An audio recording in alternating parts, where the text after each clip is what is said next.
بسم اللہ الرحمن الرحیم۔ السلام علیکم ورحمۃ اللہ وبرکاتہ۔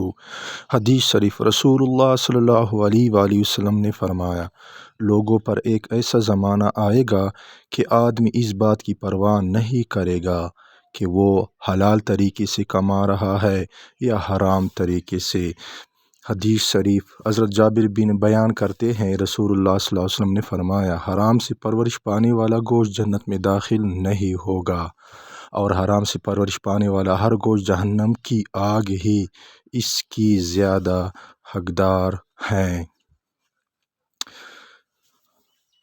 حدیث شریف، حضرت ابو ہریرہ رضی اللہ عنہ بیان کرتے، رسول اللہ صلی اللہ علیہ وسلم نے فرمایا، لوگوں پر ایک ایسا زمانہ آئے گا کہ آدمی اس بات کی پرواہ نہیں کرے گا کہ وہ حلال طریقے سے کما رہے ہیں یا حرام طریقے سے۔ رواہ البخاری شریف۔ حدیث شریف، رسول اللہ صلی اللہ علیہ وسلم نے فرمایا، کسی شخص نے اپنی ہاتھ کی کمائی سے زیادہ بہتر کھانا کبھی نہیں کھایا، اور اللہ کے نبی داؤد علیہ السلام اپنے ہاتھوں کی کمائی سے کھایا کرتے